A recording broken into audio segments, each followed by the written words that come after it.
Options means that what you said might differ from what you actually meant. As the leader of your company, your business, no matter the industry, developing communication skills is vital. And personally, too, communication skills are vital for every human being. Kelly Featheringham joins me on this episode of Make It Click to share her insight on leadership development and communication. Welcome, Kelly. Thank you, Christine. How are you? I'm very good today. Now, your focus is with executives. You're an executive leadership coach and you work with high performing teams and everything. I invited you here because I believe that leadership skills are often overlooked with solopreneurs, with small business owners. And I think that your insight is so valuable for these individuals, for the solopreneurs, for the small business owners. Let's start out with I'd like to know what your thoughts are on if you look at executive leaders and small business owners and the skills. Would you say that some of those skills needed are relatively the same, but just maybe at a different level? Absolutely. Absolutely. It's a very salient point about leadership being important in pretty much any role. I mean, think about it. We're leaders in our home with our family, with our significant others, our children, our pets. Leadership skills are something we tap into every day, whether you're leading a large team or a small team, or you're leading a team of one. We have to apply some of those leadership skills to ourselves to make sure that we are organized and paying attention to all of the important things that we need to be doing. Yeah. Now, one thing I really enjoyed with our previous conversation was when you mentioned the word assumption. And I was like, oh my goodness. Don't we all assume? And I won't even go into, well, what if you assume what it really means? Look it up. Um, Yes. but and when we're communicating, it's not always about instructions to somebody on how. So it's everything that we're doing. So let's talk a little bit about assumptions and when we're speaking to someone. As I said in my intro, like what you said might not be what you really meant. And when we're communicating, now we're talking about speaking with somebody right here, because actually communicating, there's how many different methods. But when we're speaking with people and, expecting a certain result from the other person and it doesn't work out, what can you say about, I assumed you knew what I was talking about?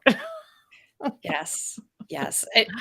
It's so true. I think that we don't even realize how many assumptions we make throughout the day and work at home. It's a constant thing. And I don't think that we make assumptions to be mean or unkind. I actually think it's the opposite. I think oftentimes we make assumptions to protect the other person or protect ourselves. We don't want to be seen that we don't understand or we don't know anything. And we don't want the other person to feel that we think that they don't know better or have all the information or can't figure it out. So I think they're made with good intentions, but it's such a reflex now that instead of taking the extra 2 or 3 minutes or even seconds sometimes just to confirm details to make sure everybody's on the same page, it can save so much time and frustration. Frankly, I think we all get frustrated with one another sometimes because, well, you should have known. Well, how could they know if you didn't tell them? Or how could they know if you didn't ask? Yeah. Well, now, okay, let's talk about the communication when it comes to solopreneurs. I know with many of my clients and people that I've worked with in the past, something I hear often is when they go to outsource help. So we're looking at the communication within the business of conveying to someone something that they needed done. And this is such a huge area of discontent, shall I say? Yeah. What would you say are some tips to help solopreneurs convey their needs effectively?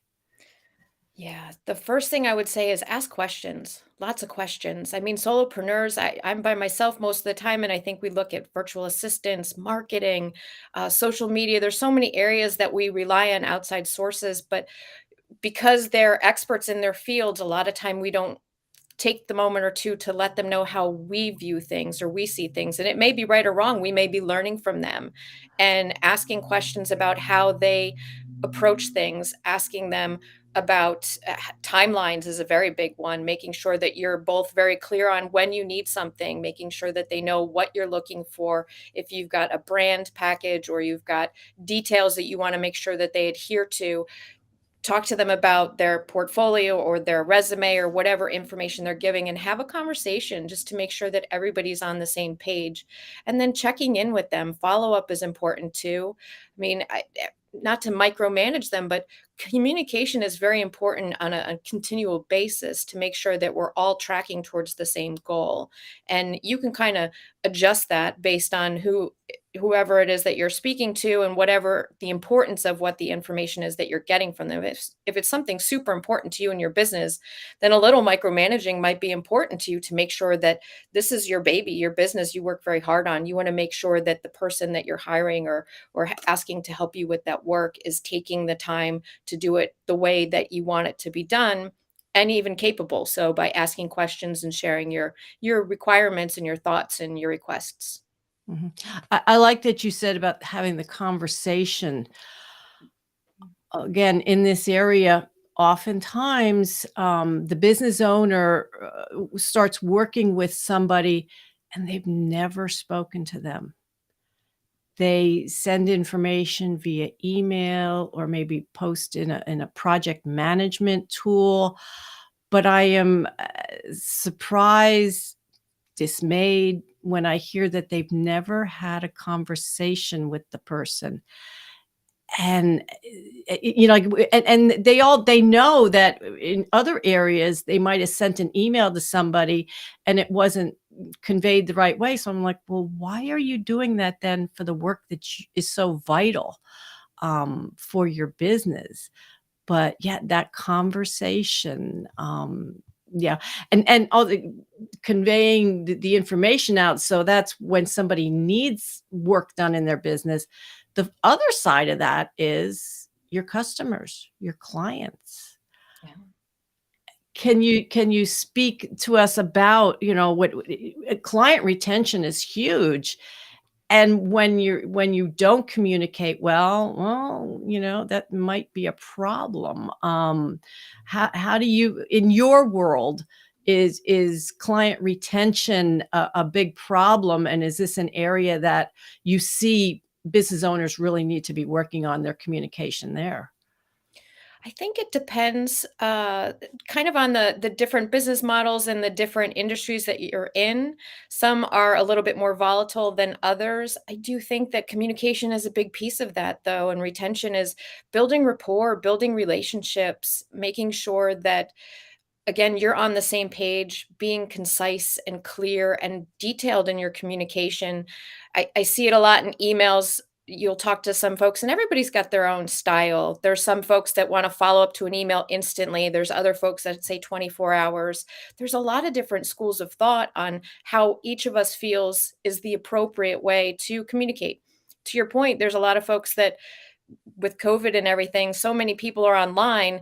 It's almost like we've become shy to have these conversations with people and just do everything through messages and emails and online portals. But there are a lot of old school folks that really don't do well with those kinds of formats. So making Mhm. sure that you understand your audience and their needs, and again, having that conversation, setting up that arrangement when you first become acquainted to find out, hey, do you prefer Zoom calls? Do you prefer in person? Would you rather a phone call? What are you comfortable with my clients? I offer them the option of Zoom or phone calls. Most folks like Zoom. I prefer it. We did a little bit of in person prior to COVID.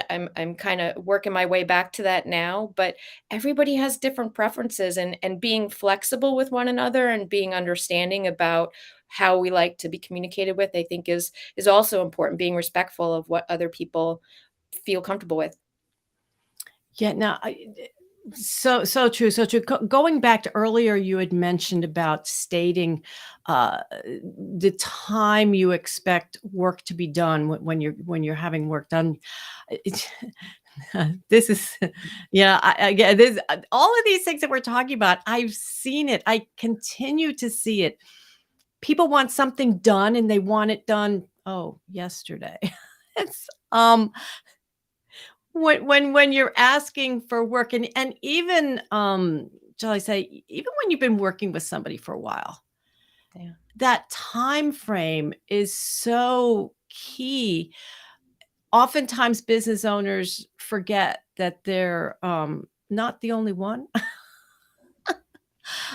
working with someone, and they think of something at the last minute. It's like, "Oh, can you get this done?" Yeah, talking about time frames and being very, you know, open and expressing, like, "I need this done." Let's step that back to business owners and being aware of their scheduling. So even before that communication comes in, a leadership skill is in managing their time, wouldn't you say? Absolutely, absolutely. Time management, managing expectations, and even setting expectations and understanding, to your point, you're not the only customer, and it goes both ways, right? I mean, if as a client, I'm reaching out to somebody for a service and telling them that I need it by this date and they're not able to do it. Okay. So then when can you do it? Does that work for me? And being honest and having the conversation. And sometimes it means that you might have to find another solution or you might have to accept a different time frame. Like you said, we're not always at the top of the queue, so sometimes we have to be a little bit patient and understand that there are a limited number of hours in a day, and the way we manage our time uh, is kind of in our own bubble, so we can't necessarily control others' time and what they've got going on. Mhm. And as when we talk about the whole leadership concept, with small business owners, with solopreneurs now, we've been talking a lot about the communication, um, but what are some of the other, without going into a huge amount of detail, what are some other hard skills that a solopreneur really should look at spending the time to develop in order to have that successful business that they were like, and I like to say, the question of you look at yourself like, would you hire you? So what Oh, that's a great what are some I other love that. No, that's areas? a great question. It is, and would you hire you? That's absolutely to look inward. I mean, it starts with us, right? You've got time management, you've got organizational skills, a lot of very just general things. Follow through is a big thing. I know solopreneurs, the ones that I'm connected to, that's something that we all struggle with a little bit, and prioritization, because we always want to push the things that we don't necessarily really like to the end of the list. But Mm, some of us are better than others at eating the frog, right? Having that right off the list and taking care of that. While some days we just don't want to do it, and then it gets pushed to the bottom of the list. So kind of having that self-discipline. I think that routine or some kind of a structure and strategy is really important too. And it's very individual. We There's so many books out there. Get up at 5, get up at 7, have 12-hour days, have 3-hour days. You kind of have to find what works for you, and a lot of times that's just trial and error. What didn't work this week, and reflection, and giving yourself kind of some hard lessons and looking very intently about what is going to make this more successful for me. mm. Yeah. What works for you? Oh, thank you for saying that, Kelly, because that's something that every time I'm speaking with somebody, I'm thinking, what works for you, with the technology, with processes, what works for you? It's not what works for somebody else, it's what works for you. Well, Yeah. Kelly, this has been a wonderful conversation. I'd love to have you back again. If people want to know more about Kelly Featheringham, how can they do that? So you can reach out to me on any of the social streams that we're on here. Everything's pretty much under Kelly Featheringham. I'm on LinkedIn most often. My website is www.kellyfeathering.com. If you want to learn more about assumptions and things like that, I recently wrote a book called Maximizing Team Performance by Mastering Your ABCs. You can find that on Amazon, Barnes& and Nobles, and on my website, again, kellyfeatheringham.com. It's been an absolute pleasure, Christine. Thank you so much for having me. Well, Kelly, I do have one more question for you. Okay. Now, you're an executive coach. You worked in the US government for many, many years, and that's where your expertise really was built up. And I believe you had said that you started your business about 7 years ago or so.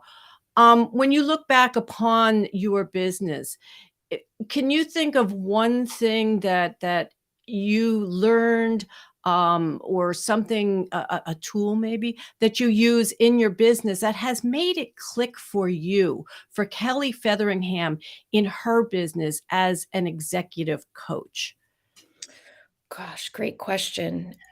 If we're talking about a functional tool, something that you use on the computer, I found It can be a Trello. tool, it can be or just something you learned as a business owner, what's Yeah, well, and I guess it's a hybrid then. I'm gonna say Trello was something I found early on. It's an online tool that's free, and it clicked with me again as we were talking about personal preferences. I really liked the format of it, and it really helped me figure out my schedule, my routine, my structure. It lets me do a lot of things in one place and kind of keep things organized. And it has a calendar function. I live by my calendar, so as long as I kind of stick to my routines and do what I have to do, then you're good. But we all have bad days where maybe we're a little bit sluggish on the details, but the most important thing that I found is you just get up the next day and attack it like it's a brand new day and just get right back on track.